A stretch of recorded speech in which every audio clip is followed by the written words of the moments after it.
Alright guys, I am going to read a few more chapters of The Littles today, and I hope you enjoyed the first 3 chapters. So I'm going to start on chapter 4 today. Let me find my spot again, I just lost it. And we'll see how many chapters we can get in today. A week had passed. Uncle Pete thought it was a bad beginning. It looks as though Newcomb means what he says.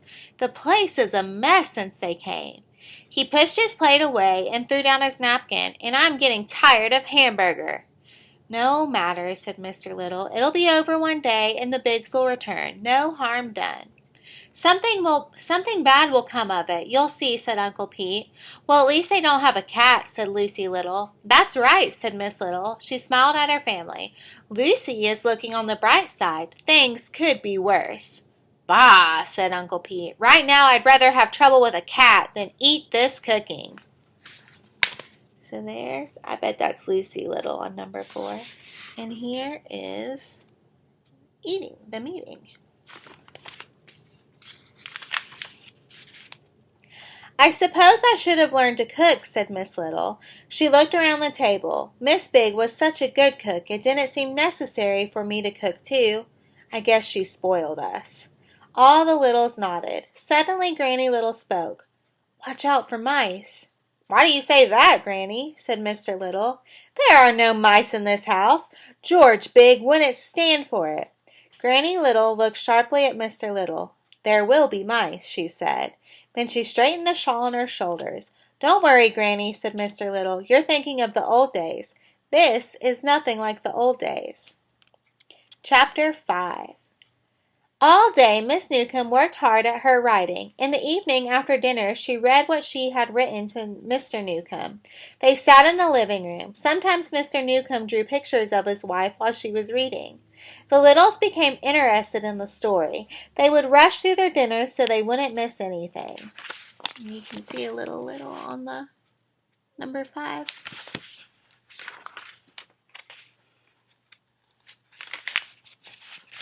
The Littles' living room was in the wall next to the Biggs' living room, near the ceiling. There was a hole in the wall between the Littles' living room and the Biggs' living room. The hole was about the size of a quarter. On the Biggs' side it was covered with wallpaper. Mr. Little had punched many tiny holes in the wallpaper. He used one of Miss Biggs' needles.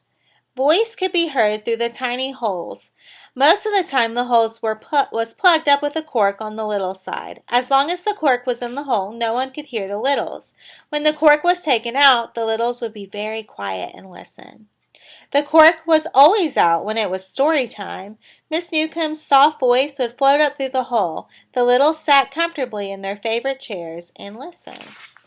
So here you can see the Littles listening through the wall, while the Newcombs are reading the story that she's writing. Sometimes Miss Newcomb read until it was past Lucy and Tom's bedtime. They would beg their mother to be allowed to stay up until the story was finished. Even Uncle Pete liked the readings. Wonderful story, he had said. Very exciting. Still, he wasn't happy with the Newcombs. The bad housekeeping, it worries me. The Newcombs were indeed bad housekeepers. Food was left around uncovered, floors were not swept after meals, garbage spilled out of the can.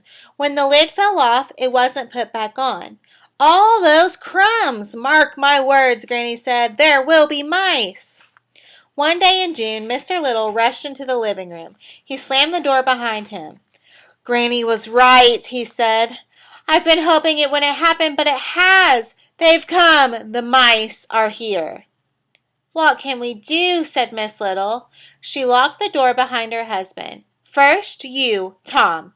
See that all the doors are locked, said Mr. Little. Tom ran to do as he was told. Mr. Little went quickly to the sofa. He pulled a chest out from under it. Don't go out alone, he said.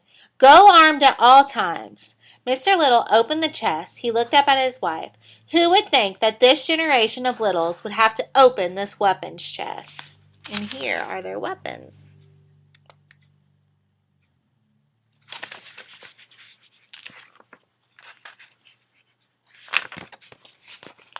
Miss Little shook her head sadly.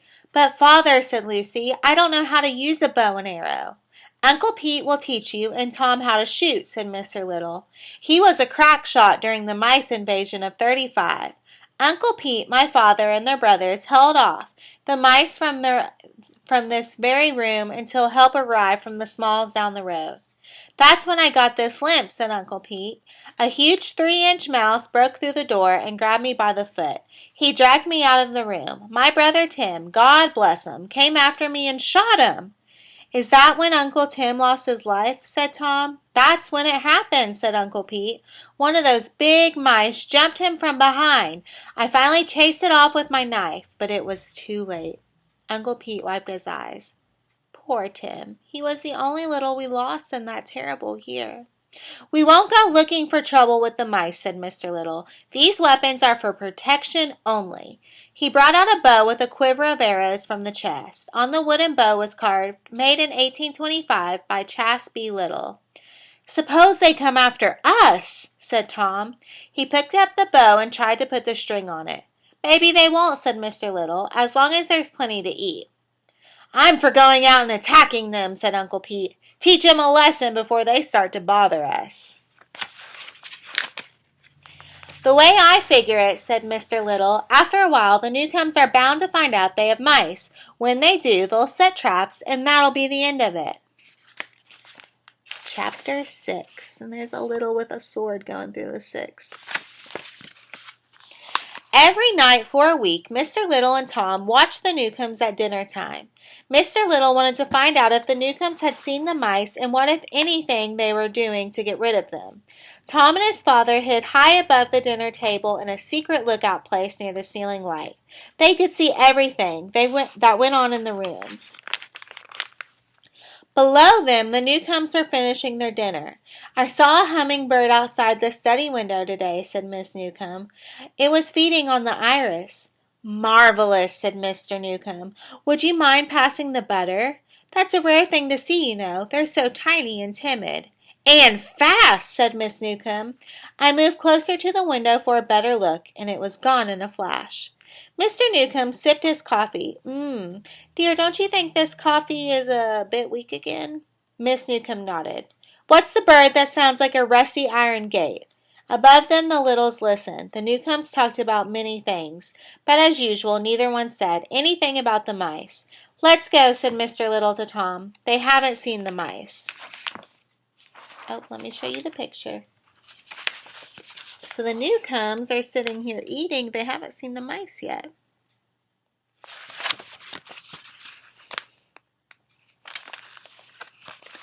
Father and son climbed out of the lookout place. They walked across the ceiling between the rafters. Both were armed. Tom was carrying a bow and a quiver full of arrows. Mr. Little had a sword. He was carrying a lighted candle. What can we do? Said Tom. The Newcombs see birds everywhere, outside the house. But inside, where the mice are, they never see anything. Are they blind or something? Mr. Little sighed. I don't know, he said. Mice are quick animals. They're not easy to see, and they usually do most of their work when people are not around. Hey, I have an idea, said Tom Little. I know how we can get them to see the mice. How? It's easy. We can. Just then Tom's father stopped. Tom followed close behind, bumped into him. The candle fell from Mr. Little's hand and went out. Mr. Little reached for his sword. Is it a mouse? Whispered Tom. Shh. Quietly, Tom took an arrow and fitted it to the bowstring. There was a scratching noise in the wall ahead. Mr. Little and Tom stood still and tried to see into the blackness. They listened. When Mr. Little had heard enough to know it was a mouse, he whispered to Tom, I'll stand here. You hide behind that heating pipe. As soon as the mouse reaches the top of the wall, I'll light a match. He took a deep breath. If he runs to attack me, shoot him. With your bow and arrow. Don't shoot unless he attacks. The light may frighten him away. What if I miss? Said Tom. I have the sword, said Mr. Little. The mouse will have to get awfully close for you to use the sword, said Tom. That's why you better not miss with the arrow, said Mr. Little. Now go! Tom Little felt his way through the dark ceiling space to the pipe.